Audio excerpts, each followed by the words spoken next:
د چین د بهرنیو چارو وزارت په یوې خبري ناسته کې د افغانستان د وضعیت په اړه خبرې کړې دي.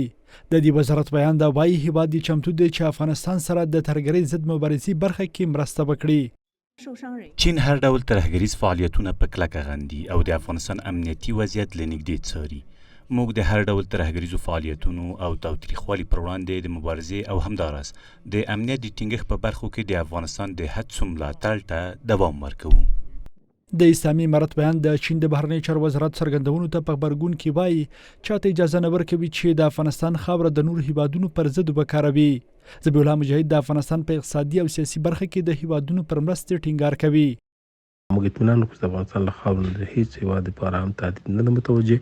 خپل اسلامي امارت د ټکي ته هم متوجه ده، کافي ځواکونه لري چې د څوک خدای مکه د افغانستان خاورې د چا په ضد استعمال کړي یا دلته اشوب جوړ کړي، د هغو د ځپلو لپاره کامل ځواک لري. خو چین د افغانستان د وضعیت په ښه کېدو کې څه رول لوبولی شي؟ چین در حقیقت گروه های ضد چینی را در افغانستان نگرانش است، اما چین باید که سرمایه گذاری هنگفت کنه در افغانستان به مثابه میلیارد دلار که او را نکرده هنوز. اگر چین در عرصه همکاری کنه، عکس‌العمل کشورهای غربی خصوصا امریکا و ناتو چی خواهد بود؟ مبادا که افغانستان دوباره به این بازی ها به دچار مشکلات شوه.